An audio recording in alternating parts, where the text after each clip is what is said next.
You, as the viewer today on the Drop the Mic Wrestling podcast, can fight over the custody of either myself, Michael Davis, the host of the Drop the Mic Wrestling podcast, or my guest, Shannon Smith, podcast_Smitty. We all know those custody ladder matches always work out.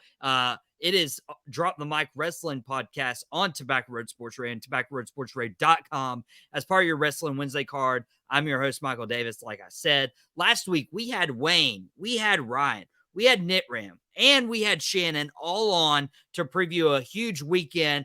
Now that's all in the rearview mirror. So I decided to bring back Shannon to run it back with a recap after a huge newsworthy weekend with WWE and AEW. Don't drop the mic, guys. Let's get started. I've kind of split this show up into both WWE and AEW. If you guys aren't yet subscribed to the Tobacco Road Sports Radio's YouTube channel, that's where this podcast airs every Wednesday afternoon, as well as Out of Pocket 4 days a week, Monday, Tuesday, Thursday, Friday. And yesterday on the show, we talked about what was better, WWE or AEW from the weekend, and we'll dive into that a little bit.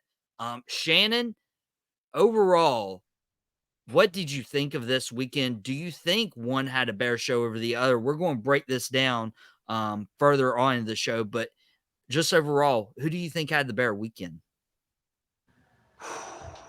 I would say by a very small margin, I'm going to go with the WWE, but by a small margin because, okay, King and Queen of the Ring was really good. I expected Gunther to win it. I was very happy about him winning it. But him in that match with Randy Orton was really, really great. Um, I even like Queen of the Ring. I like Nia winning the match. Cody and Logan Paul was better than what I thought it would be. Even though I've kind of like, I'll get into that later. I'll explain all that later when we talk about it. But I think by a small margin, WWE had it because of the fanfare, the crowd. They went international. The international crowd stayed in it the whole time, which, international crowds have always been good crowds. As you can see, the Backlash crowd was good this year in France. The Saudi Arabian crowd, it was really, really good. Even the Wembley crowd with AEW was very, very good as well too. So international people love the Ultimate Gentleman sports as much as Americans do. But I'm going to go ahead and give it to WWE just by a small margin. But I'm talking about like micros, I would have to say. Now, that is a unfortunate thing that you chose WWE. Not discrediting WWE. It wasn't a bad weekend for them. But I was telling people all day, Shannon, I was telling people all day after Out of Pocket, it's unanimous. AEW had the better weekend than WWE, and now you've ruined my unanimous. You're like that one guy who decides not to vote somebody for MVP just so they don't get unanimous. But it's whatever. I'll forgive you. One of the big things that happened this weekend was it on Saturday, was it on Sunday, but happened on Monday Night Raw. If you haven't watched Monday Night Raw, here's your chance to avoid the spoiler. But they've been teasing it for weeks between Liv Morgan and Dominic Mysterio.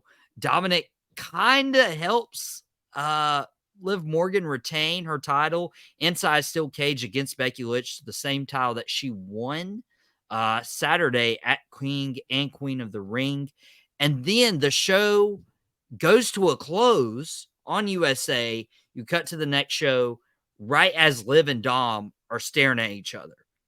But then we go on social media and we see this picture that you're like, oh my goodness, is this photoshopped? And it's Liv and Dom making out at the entranceway.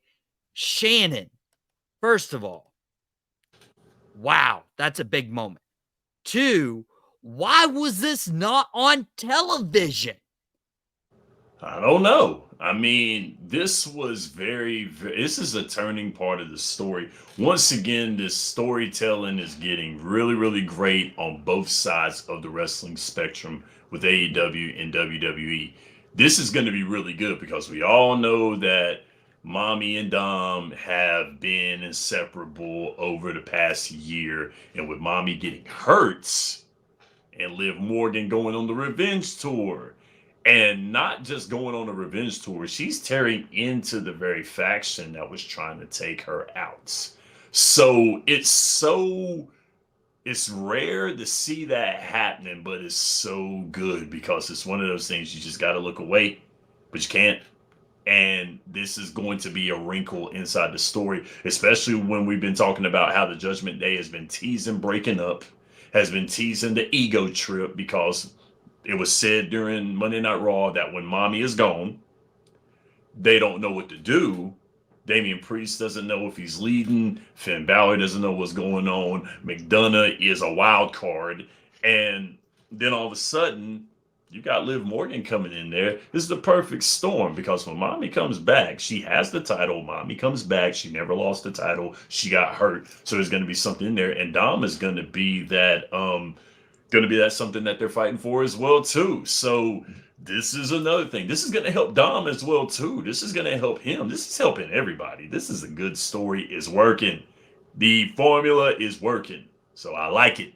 It's working. It was so shocking when I saw on social media that Liv and Dom apparently kissed. Now, take note that if you look back at Rhea Ripley taking Dominic Mysterio away from his father and kind of luring him into Judgment Day, Dominic Mysterio and Rhea Ripley never kissed.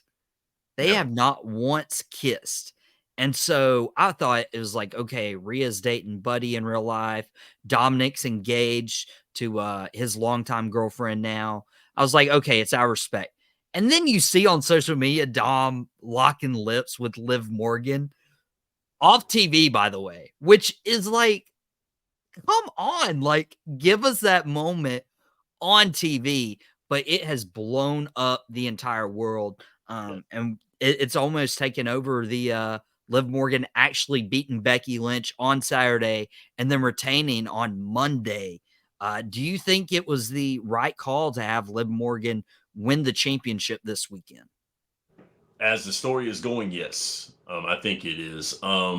I think Becky Lynch is having like a John Cena moment because the times that they've put the title on John Cena to be kind of like that champion that is good for the time because of the name and how popular she is and how important that she is to the WWE, you would have to put a title on her. But you know, it's kind of like a consolation prize because she did not beat Mommy.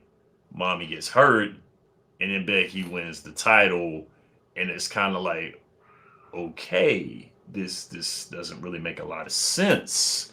But now that you see that she's held the title to give someone like Liv Morgan a boost, a good push with the championship, it makes a lot of sense. So yeah, it was the best move and it was the smart move by WWE. Good job. Shannon, you must have been listening to Drop the Mic a few weeks ago when everybody was complaining about Becky Lynch win the Battle Royal. I'm like, guys, how would it do to establish Liv Morgan as a champion for is it better for her to win a random battle royal or is it better for her to have a quality premium live event win over someone as established and as over as Becky Lynch?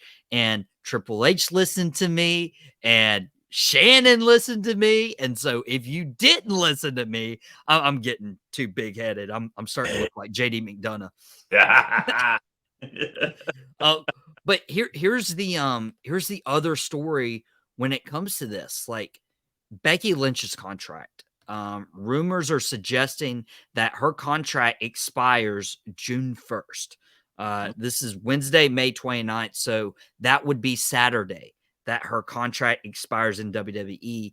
I can't imagine a world where Becky Lynch leaves WWE, especially after what she's done ever since 2014, 2015, starting all the way back in NXT.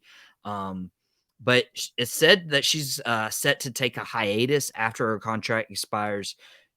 And also, to make note of this, WWE has dropped their bid to trademark Big Time Bex. So they're no longer trying to trademark that name.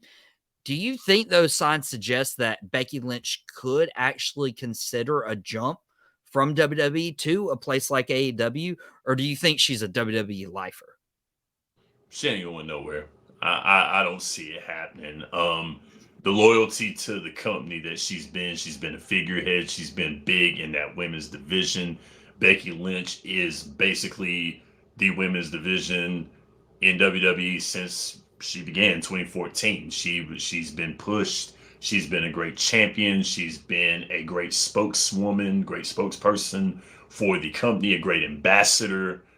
I don't see her going anywhere. It would have to really, really, really be a monumental shift for her to do that. And I seriously doubt it because I believe this company is invested in her and she knows that. And why wouldn't they be? So, nah, I don't buy it. I like the build up and I like the drama and I like the fact that it's being a afterthought that maybe she could leave, but as far as it actually happening, I doubt it. Becky Lynch is not leaving WWE, but I'll tell you who is: Ricochet. Ricochet's contract expires, and that is somebody I could actually see making the jump to AEW where he's a better fit. Shannon, I know this isn't out of pocket. We'll be back tomorrow, 12:30 p.m. for people's lunch break. I don't think that's out of pocket, though. Nah, I don't think so either because I the Intercontinental Championship run that he had, he was the guy that Gunther beat when he went on his historic Intercontinental Championship reign, the best reign in all of WWE with the Intercontinental Championship. That's pretty much what Ricochet has kind of become. He's been a filler guy, and I think that's unfair to him. I mean, considering the fact of what WWE is trying to build, I don't see Ricochet in the building process. I think he'd be great in AEW. I think he would be. And that's no disrespect to him because he's a great talent. He's an incredible performer, incredible wrestler. But some people fit in different places more than others. And I think that he would fit better in AEW because seeing him amongst the likes of Will Ospreay, seeing him in the ring with even one of the Jacksons, Roderick Strong, seeing him and even with Hook. I think he would look good with a lot of those guys. I think that he would fit into that locker room. I think he would do very well in AEW. So, it's no disrespect to him for that. I think it's just the fact that he needs to just move on, and that would be good for him. It's a good fit for his career. It's good for him. Think of yourself, my man. Think of yourself. And if you remember, Ricochet has proven he can go in the ring. He Yes. had that incredible match in Japan with Will Ospreay early on in Will Ospreay's career. Yes. Ricochet was also the face of Lucha Underground as Prince Puma. And if you look at that Lucha Underground roster, you had Prince Puma, you had King Cuerno, who ended up being Santos Escobar, you had Killshot, who ended up being Swerve Strickland. We're going to talk about Swerve Strickland later on when we cover AEW Double or Nothing. It had Thunder Rosa, it had Sammy Guevara, it had Penta, it had Ray Phoenix. Like, it had so many key people in the wrestling world today, and they got their start in Lucha Underground and showed that they can be real contributors to the wrestling business. And I really do feel like Ricochet will join the likes of Cage, Phoenix, Penta, Swerve Strickland, all of those guys who made the jump to AEW so that Ricochet can be shown at his full potential. That's what I see happening. Now, you mentioned Queen and King of the Ring. You mentioned you like Nia Jax winning. Now, I was on the boat of Lyra Valkyria. Potentially, you could do Lyra versus Liv Morgan at SummerSlam. That would be really cool, especially since Liv was taking the title away from Becky Lynch. But now that Nia Jax has won, it's looking like she might challenge Bayley at SummerSlam for the women's championship. Uh, why do you think Nia Jax was the right call for Queen of the Ring? And a lot of people are actually thrilled with what she's done since her WWE return. I think she makes a lot more sense being a heel than anything. I think she's a very good heel. I've liked her as a heel. I really don't like her as a. I mean, it's not that she's a bad face. Just some wrestlers are meant to be better heels. Some wrestlers are meant to be better faces. The rare breed can cross over and be heels and faces as effectively. I really don't think that she's a bad face. It's just that she's a better heel. I think the more she develops, she will become a better face on down the road. But I think it makes more sense to have her as the heel, of course, with Bailey's face turn, getting away from damage control, becoming champion. It makes a lot more sense to have Bailey as the face and have her as everyone loves. Bailey is getting back to hug me Bailey now, and I think it's really good. She was a very good heel. I like Bailey as a heel. I did. But she's getting back to that face Bailey, that Bailey that the crowd loves, the adorable Bailey, and Nia Jax is just that big monster. They tried to make her more like a more feminine woman as a face, and to be honest with you, that really didn't work for her. Not yet. But it was a good try, and I think that WWE was trying to figure out where she fits inside of the company, and I think they found where she fits as a heel. So good for her, and I'm glad. I think it's due for her. She's come from a great wrestling family, and it's working out real well for her. Good job, Nia. There you go. She seems to have improved not only with her mic skills, but her character work, in ring work as well. I mean, I don't know if you remember, like, she was wrestling in a high profile feud with Alexa Bliss back in 2018, WrestleMania 34, having that title match in New Orleans. But like, it fell really flat. Like, Nia was like being bullied by Alexa Bliss, who's like a fourth of her size, and it didn't work that well. But Hmm. like you said, Nia Jax coming back as this monster heel being booked under Triple H. It feels like this could be a really good run, and this Queen of the Ring run could be better than anything Nia Jax did in her prior iteration of being in the WWE. Even though she's not my personal favorite, it's okay. Who is one of my personal favorites is the King of the Ring, Gunther. Gunther beat Randy Orton, but there was a lot of controversy, Shannon. Now, I don't know. Like, I'm watching it and I see the shoulder up and the ref still counts 3, and then Triple H acknowledges it on the press conference, and then it's not mentioned again. It's not mentioned on Monday Night Raw, where we could see a potential rematch between Gunther and Randy Orton. Um, but anytime we've seen a Gunther match, there's no controversy. Like, Gunther beats them clean, and there's no question in anyone's mind that Gunther was the better man.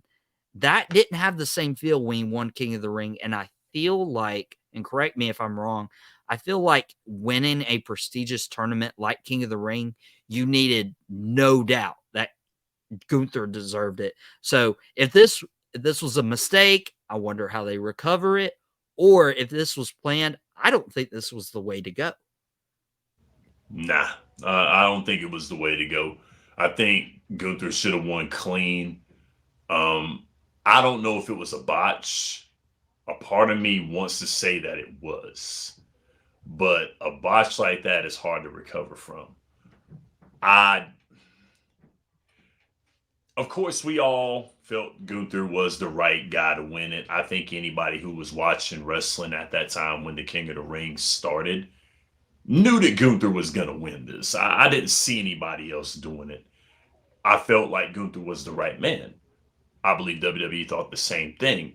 But if they thought the same thing, I think it would be good if they made it seem a little more convincing that it was the right thing to do.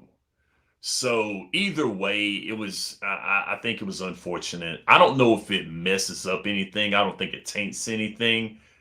And the reason why I say that is because when okay, I'm gonna show my age. I'm sorry, but when I watched King of the Ring, when I was watching King of the Ring when I was younger, King of the Ring meant something at that time. It meant a lot. Usually, your King of the Ring was up next. I watched Bret Hart win the King of the Ring twice. I watched Stone Cold emerge as Stone Cold Steve Austin and becoming the figurehead, the spearhead of the Attitude Era. The change happened at King of the Ring.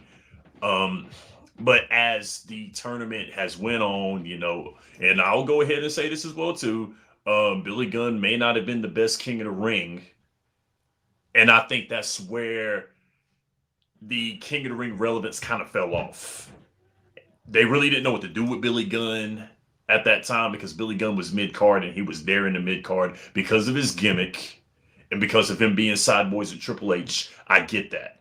But with that being said, the King of the Ring kind of has lost its relevance as we speak with the younger fan. I think this is another way for Triple H to try to capture that relevance and use the King of the Ring to try to bolster it for the younger fan.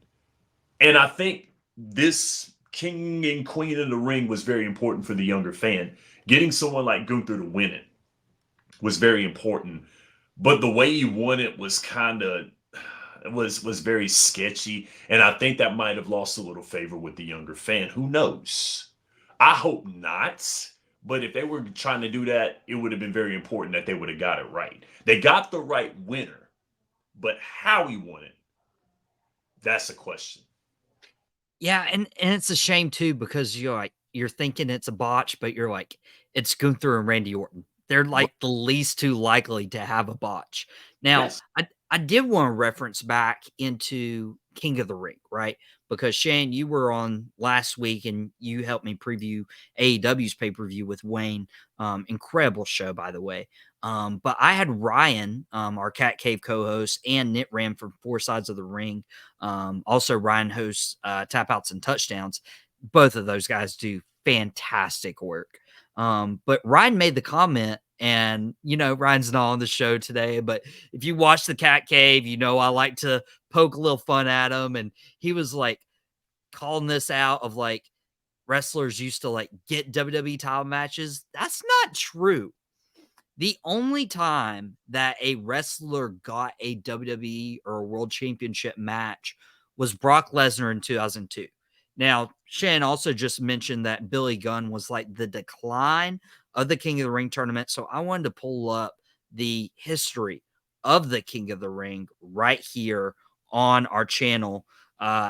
So let's talk about it. Like Don Morocco, 85. I thought Harley Race was the first one, but Race went in 86. Mm-hmm. Randy You're out. Savage, Ted You're DiBiase, those were good winners.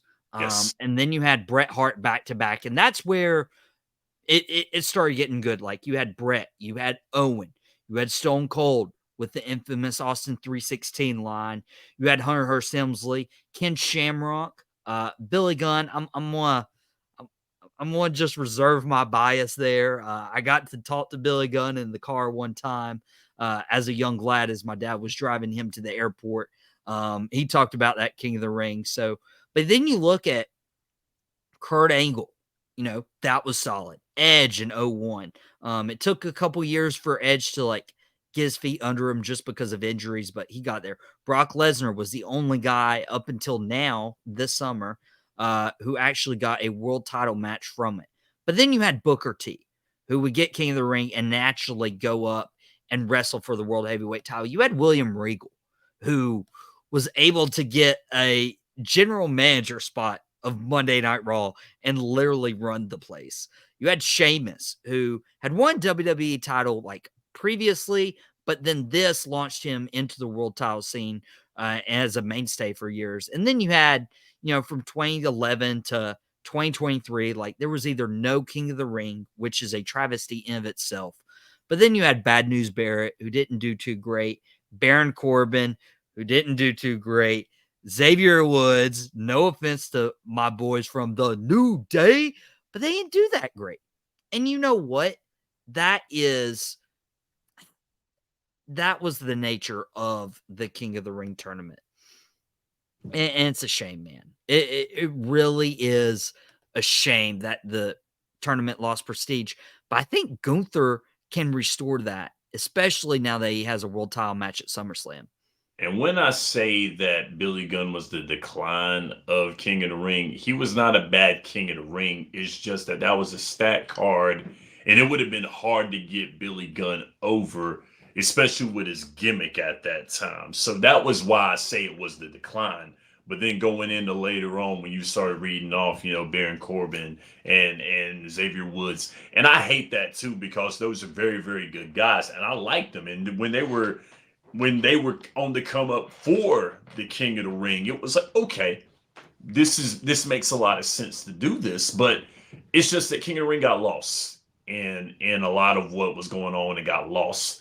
But yeah, Gunther, like you were saying, Gunther has that opportunity to bring that King of the Ring back to where it once was, because I mean it was very important to win King of the Ring, and King of the Ring was something that was looked forward to when I was growing up. I liked King of the Ring. I thought the tournament was cool because there were a lot of guys in those tournaments that you were just like, who could win this? Who could win this? Who could win this? And so that's what I miss, and that's what I would like to see. And I think that's what Triple H is trying to get.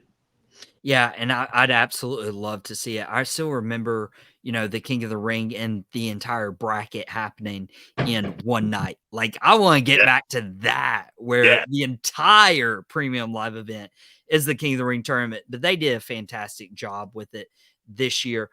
Did want to touch on the main event, but real quick, I don't know who Gunther could wrestle at SummerSlam. They did announce this past weekend that Damian Priest will be defending the World Heavyweight Championship at Clash at the Castle against, no surprise here, the hometown hero, Glasgow, Scotland's own Drew McIntyre. Now, here's a double-edged sword with this. I am looking forward to McIntyre versus Priest. I don't know who I'd rather see wrestle Gunther at SummerSlam, but all three of these guys are heels and really good at being heels. I don't know what's going to happen. I feel like McIntyre gets cheered in his hometown for a night, but like, do they build up this fight as McIntyre being a face? Because he's been such a good heel. Like, who's the face going into SummerSlam? Because you need one if they're wrestling Gunther. Like, there's so many questions left unanswered. I really think, and I even text you this and I told you this, when Gunther was shooting his promo on Monday Night Raw, he sounded like a face. Gunther sounded like he was turning face on us right now. Yes, he was. Yes, don't look at me like that. Yes, he was. I'll look at you like that. Yes, there were times where Gunther was sounding like he was being a face when he was explaining himself at first with when he came out first when he was explaining himself to Damian Priest. He was looking at Damian Priest like, considering fact, yo, I've worked very hard. I got here. I live and breathe this sport. That's face talk right there. That is face talk. That is not heel talk. Heel talk is, I don't care about the fans. I do what I want. I'm the man. I'm the greatest. That's heel talk right there. Gunther was starting to change over and talk like he was a face because he was talking about what he came from, the odds he went through. Faces say that. Heels do not say that. If a heel said that, he's not a heel. No. That's a face turn, and Gunther looked like he was trying to turn face, and I think it's gonna happen. I think so. You think Because Gunther turns face? but you have to look at it though. Drew McIntyre is doing a wonderful job as a heel. The CM Punk thing is not done. When CM Punk comes back from his injury, Drew is going to still be a heel because CM Punk is being loved too daggone much right now in the WWE. You know it, and I know it. As much as some people looking at you, Ron Frick, don't want to say anything about that, he's being loved right now. But Drew is doing great as a heel. I'm loving what Drew was saying. Drew came out there and he was saying some fun stuff out there. He's saying he was pulling out, Davey Boy Smith, William Regal, all those guys, and telling Damian Priest that he could be like one of those champions. What do those guys have in common? No world championships. And that was cool. And I like that a lot, though. Drew McIntyre, Petty Drew, I got to go with my man Mike on this one. Not you, my other man Mike over on the West Coast. He's doing a wonderful job. Petty Drew is great. I love it. It's good. And, Damian Priest is going to kind of be el de facto as a heel because he's with the heel stable right now. But Gunther has that opportunity to become a face, and it's working. And it sounded like there was shades of face coming out of Gunther. I'm like, he's really going to turn face tonight. Oh my God, he's really going to do this. This is odd. So I like do it. It's if they keep Ludwig with Gunther, I just can't see him as a face. You got to face, man. He might get rid of that dude. Who knows? He might do it, or Ludwig might turn face. Who knows? It could happen. I get it. He's Yo, Ludwig does have that kind of I'm a heel look to him. I want to punch him face. He looks like freaking Alex Wright, though, for real. That's who he reminds me of so much. He reminds me of Alex Wright. And I'm like, this dude is like Alex Wright. Only just no That was damn a throwback. gimmick. But he really does. He reminds me. He's got a face like Alex Wright. He's just a mean looking Alex Wright, is what he looks like to me. And I like it, though, for real. But I think that Gunther would be good as a face. I think that they're working on that. I think that's something that they're working on. Like Gunther's not going to be like the lovable face. He's going to be that relatable type of face. He's going to be a face kind of like Bret Hart was. Bret Hart was. Really? Yeah, I think he's going to be kind of like that type of Bret Hart. Not just like Bret Hart, but he's going to be like a relatable face. Like a face that, people are like, he's not like the lovable guy. Gunther is like that gritty looking type of face. It's like, you know what, I'm just ready to go at any time, and people can relate to what Gunther embodies as a fighting champion or as a fighter, a guy that's going to go out there and he's going to give you everything he's got. I think that's the face that we're going to see out of Gunther. And I like that type of face. That's a cool face to be. You need faces like that. Not every face is going to be like Shawn Michaels type of face. There's not going to be faces like the adorable face that the crowds love. He's going to be that gritty type of face, and you need that type of face in wrestling. You do. Well, Gunther gave Randy Orton everything he could, and then some. Like those chops were vicious, Telling and you, not Sid vicious on Saturday. man. Man, that was incredible. I'm excited for McIntyre Priest Clash at the Castle. But what happened this past Saturday was Cody Rhodes beating Logan Paul. I feel like that was a give me, like a guarantee. But I will say this: I will give Logan Paul flowers for what he did this past weekend. I gave it to him this past Tuesday, yesterday on Out of Pocket. When Sean Lucas joined me, when Mike from Mouth Off with Mike joined me as well. I'm not a Logan Paul fan. I'm not going to cheer for him, but the way that he has taken up to this business is really cool. And I don't know where either of these guys go from here. Who does Logan Paul defend his United States title against? Who does Cody defend his WWE title against? There's more questions than answers, and I don't know when we get those.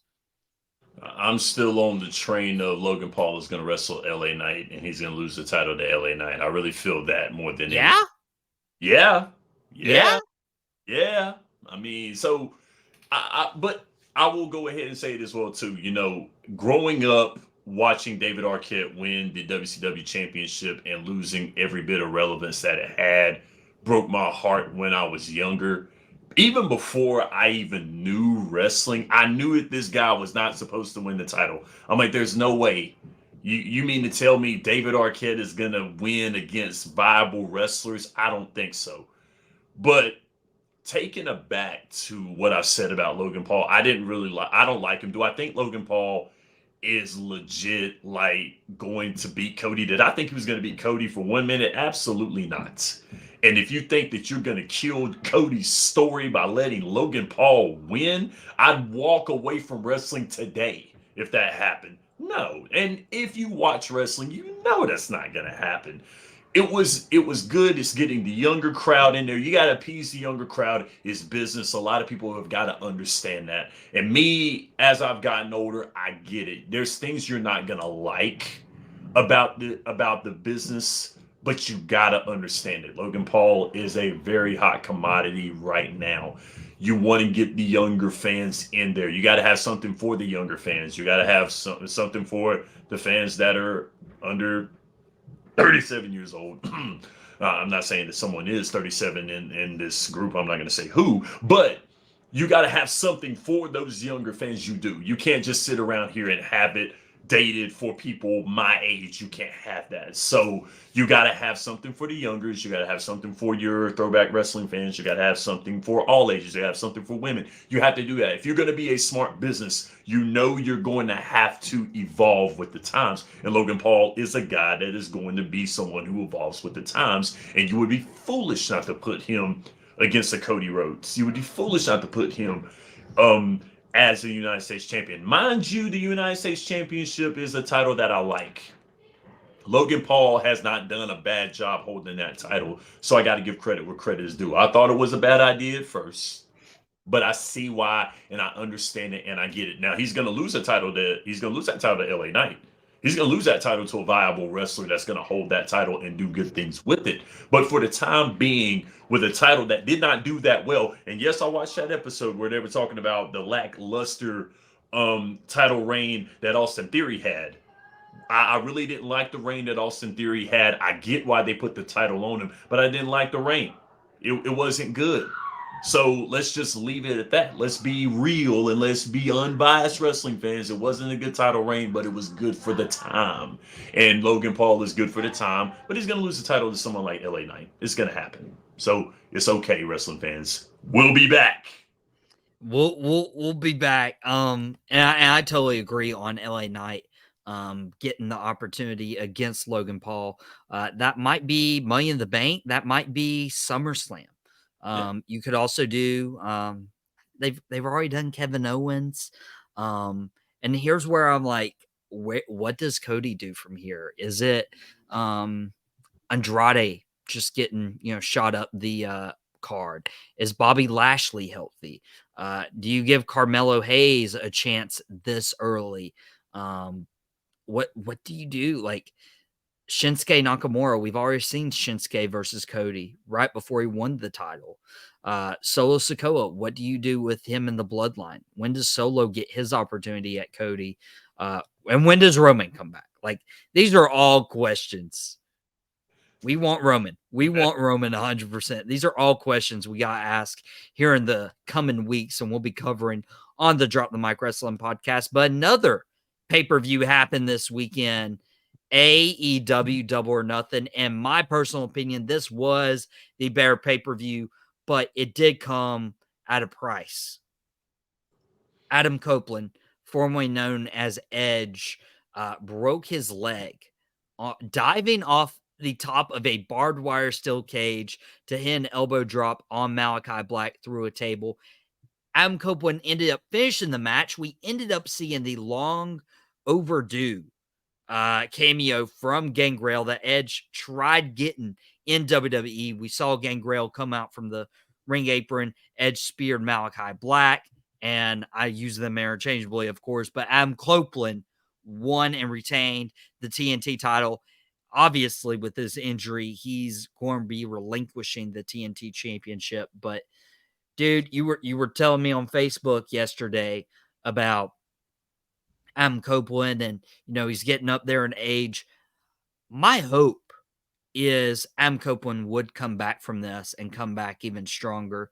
But it is sad that we're going to lose another 4 to 6 months of really great storytelling. It sucks. It really, really sucks.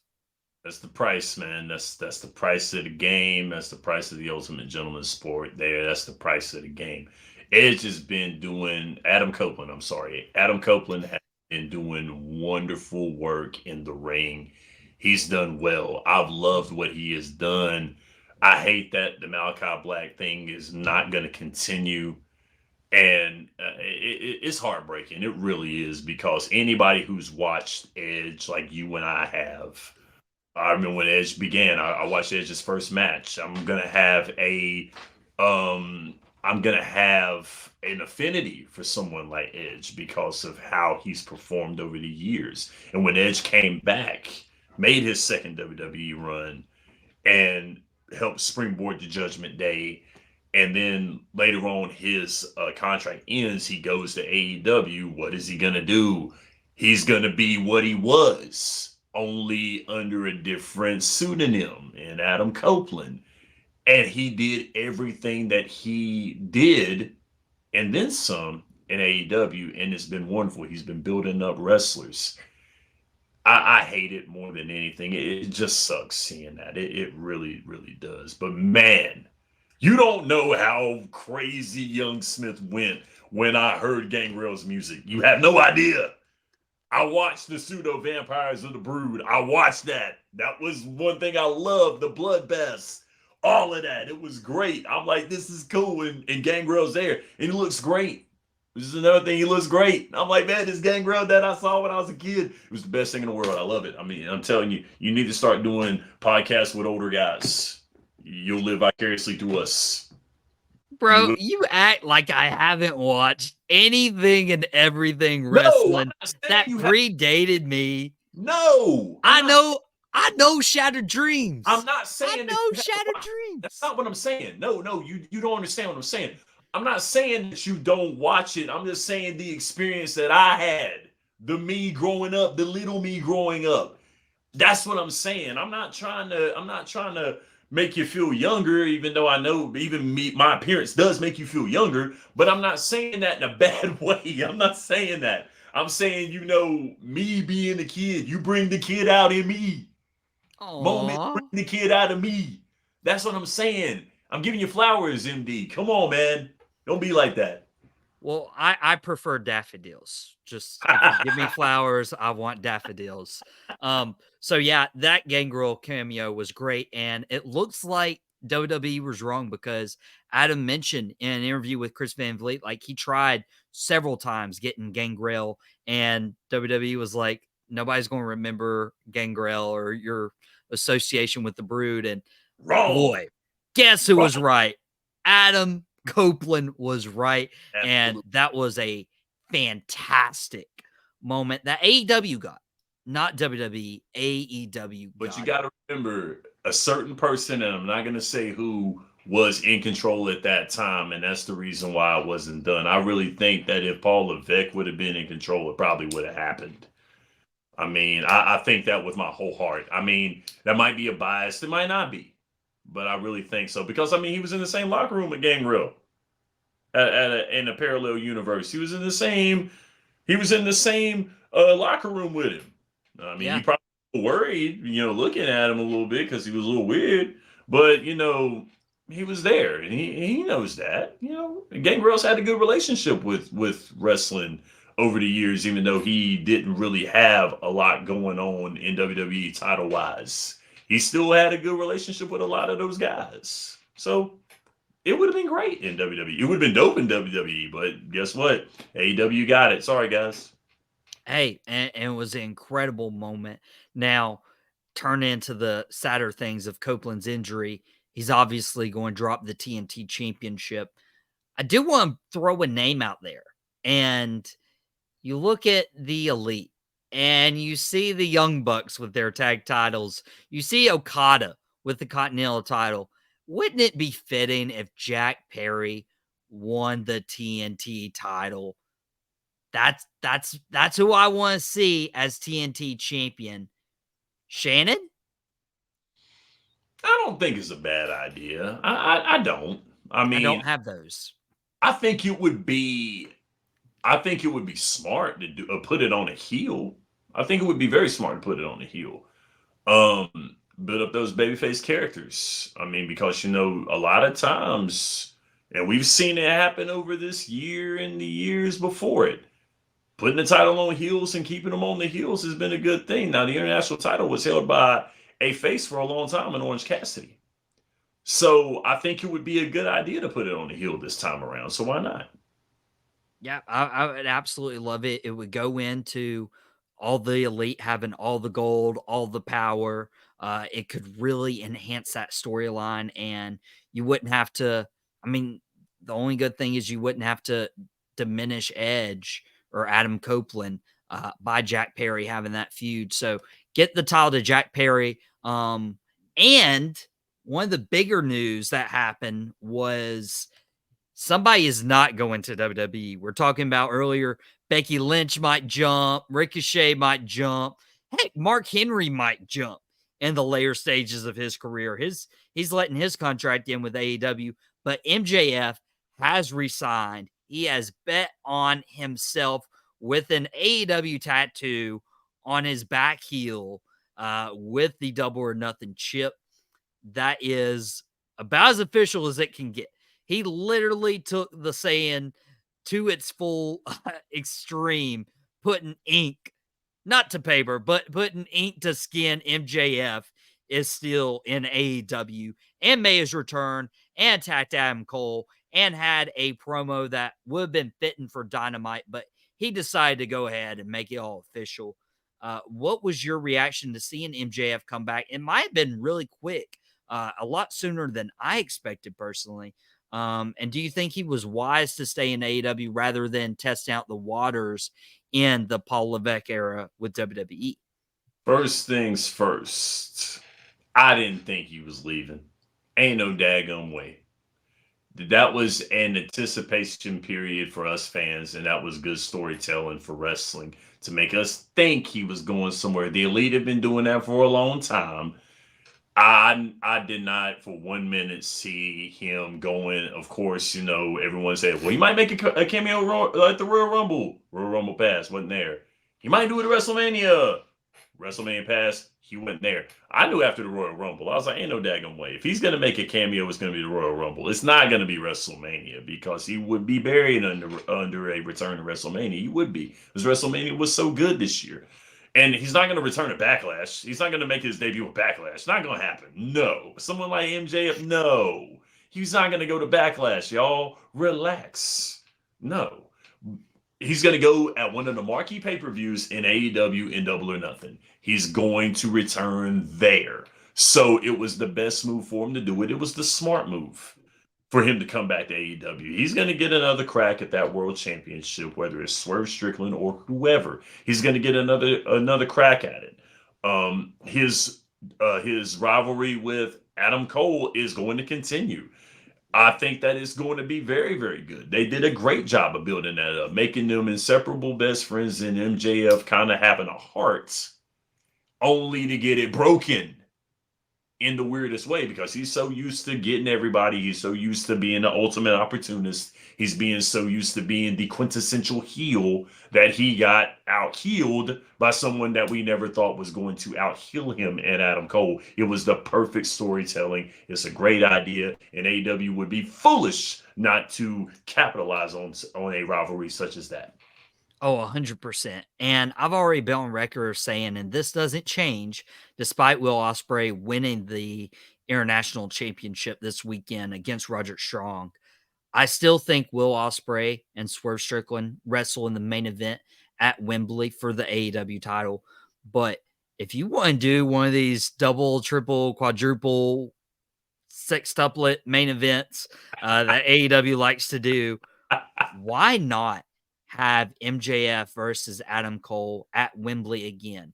First Yeah. time it was as best friends, second time bitter enemies. I feel like that would be fantastic. And you have the entire summer. You have 3 months for MJF to go through Wardlow, to go through Roderick Strong, to go through Taven and Bennett. If you wanted to add Kyle O'Reilly into the mix, if you wanted to bring back Bobby Fish, of all names, to have in MJF's way, you could tell the story to keep MJF and Adam Cole away from each other for enough time to get to Wembley to have that rematch from a year ago, because they absolutely stole the show last time, and they would give Swerve and Ospreay a run for their money. I'm so excited to see MJF stay and get the final continuation of that feud with Adam Cole, because you couldn't leave it on the table. Just like people are, talking about Drew McIntyre leaving. And I'm like, guys, they're setting up a feud with CM Punk. He ain't leaving. They're not leaving food on the table. Why do fans go into these weird stuff of oh yeah, he's totally leaving because we love when people leave. Man, I asked the same thing as well too. Once again, it's like my man Mike said, over in the West Coast, you've got fickle fans, you got fickle wrestling fans. But here's the bad part: when you give them what they want, looking at you, Cody Rhodes, they start saying stuff like this. They start saying stupid things like, "Why did we do this? Why did they do that? How come?" They talk junk about Roman Reigns. Roman Reigns had a wonderful title run. Oh, well, it's so long, and the Bloodline story's so long. And then, of course, now I'm going to attack myself on this one. The storytelling in AEW is not being good. It's getting better, and they're getting wrinkles in their storyline. It's starting to happen. Let it manifest. Let it cook. Y'all, Stop being so impatient. This is long term storytelling at its finest. Wrestling is getting cool again. Stop making it bad. Y'all, this is the part where I need y'all to chill. It's gonna be fine, and you will thank everyone later. This is why you're not in the business, because you'll blow it. And then, of course, after Roman loses his 1,316-day reign, We everybody's want chanting, Roman. "We We want want." Roman. Why? Why? Come on, y'all. Relax. I mean, for real, you didn't want this. You got this. Now you don't want it. Now you want this. You get it. Gonna do the same thing. Y'all, stop. This. Please stop. I mean, you're ruining it for everybody. Please stop. If you wanted Roman so bad, you wouldn't have complained the last 3 years. Just saying. Now, Shannon, we only have a few more minutes left. I would be remiss without mentioning Anarchy in the Arena tipped this pay-per-view to AEW for me when I was asked better weekend, WWE or AEW. I mean, it was fantastic. The music, we had the final countdown play throughout the arena. We had Matt Jackson be a heel and be like, turn that crap off. We're not spending the money on this. To Darby Allin getting hit by a second bus in a month. And then you have like just the crazy stuff. Darby Allin actually setting Jack Perry on fire with a Yes. flamethrower.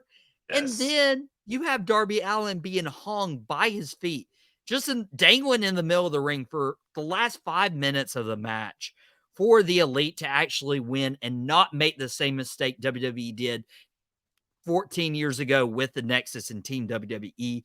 Like, this was everything I wanted to see and more. And like I said, the people and the fans, the IWC, that small knit community, complain about the result.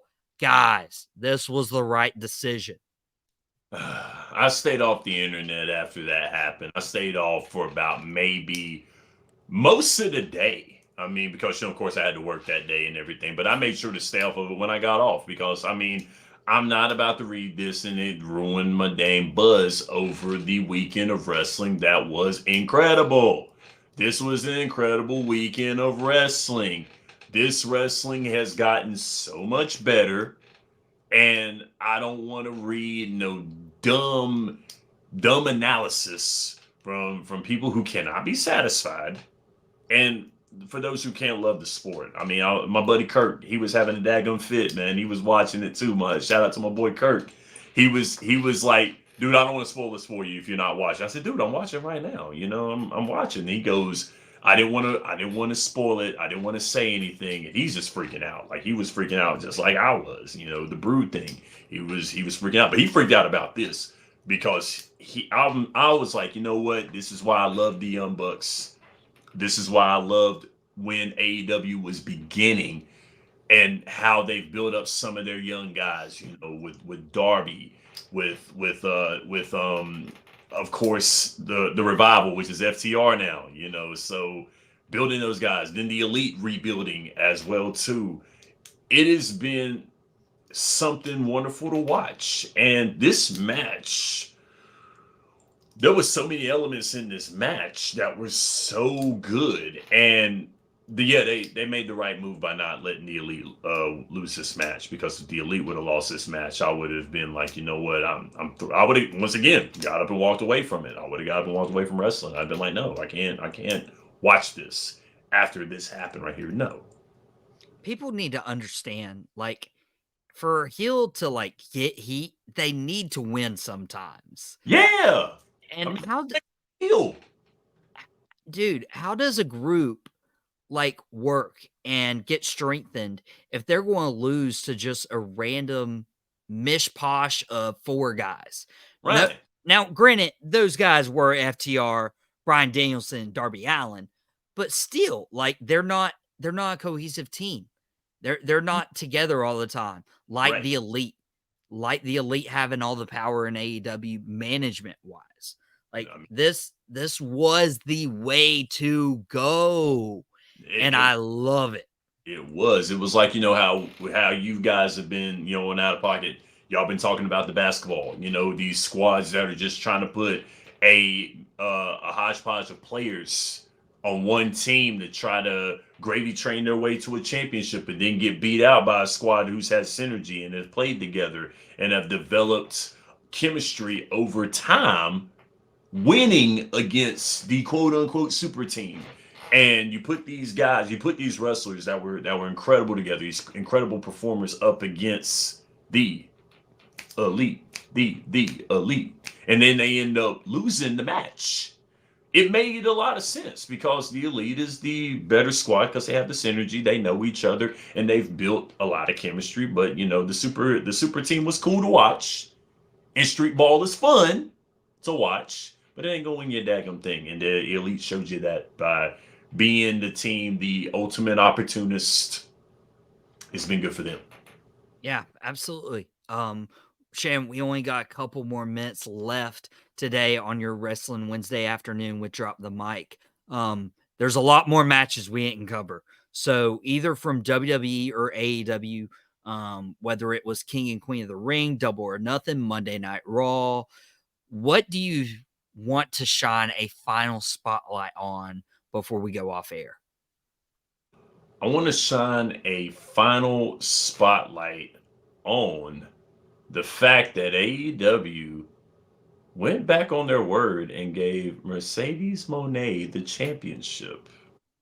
This is why I said WWE won, because the WWE did not put a title on someone who had no relevance to the wrestling faction that they just came upon in a matter of weeks, and they get a title. This is the only wrinkle, the only bad part of the weekend that I did not like. They put that title on Mercedes Moné, but they recovered by Chris Statlander turning on Willow Nightingale. They recovered from that. So I want to shine the spotlight on where AEW almost ruined it, but then recovered because Chris Statlander is going to be what's going to make Willow Nightingale a better female wrestler. I feel like, because this is the heat that Willow needs. She's going to get out of the cute little girl phase, which is so cute. She's so cute. I love her to death. But this is going to make her a whole lot better. It's going to be like when Bayley emerged. So we're going to see this out of Willow Nightingale. So good job, AEW. You almost blew it, but good job. And I'm going to piggyback off your final spotlight before we go off air because I did have thoughts. Like, I didn't love the idea of Mercedes Monet coming in and like instantly getting a title shot for the TBS title. Something that's like been worked on. Like, Willow had to work for years to get there. Julia Hart had to go from a cheerleader to the House of Black to actually get a shot at the TBS title. Like, Jade Cargill had to build up an undefeated streak to get the TBS championship at one point. And Chris Statlander was the one who took it from her, but Statlander had to fire way up. And it didn't feel right that Mercedes Monet, as much as she is my sister's favorite wrestler, it didn't feel right. Well, Mercedes Monet and Stephen Meeks, like, let's be honest. Stephen Meeks joined us on Drop the Mic a couple months back. I didn't like that Mercedes got a title shot, but I will say, for being out of the ring for over a year, Mercedes Monet looked like she didn't miss a step. And I wouldn't say she's probably the greatest women's wrestler right now, but she proved that she is still, pun intended, maybe just a little bit, she's still elite.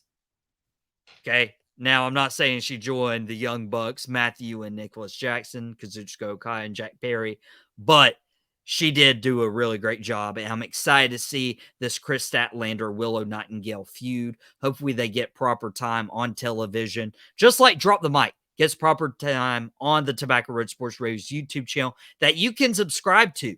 Go watch Out Pocket from yesterday, where I had Sean, Carson, and Mike on. We talked more about WWE versus AEW this past weekend.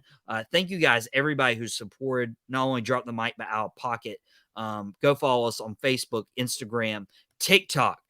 Subscribe to Tobacco Road Sports Radio's YouTube channel. Go follow podcast_Smitty on all the socials. Alpaca will be back tomorrow, 12:30 p.m. Eastern time for your lunch break. It's your only daily sports show at lunchtime on Tobacco Road 4 times a week on this YouTube channel. Most of all, thank you guys for spending your Wednesday with us on Drop the Mic. We have to get out of here, but whatever you do, don't drop the mic. We will see you all next week. Oh, yeah. Dig it.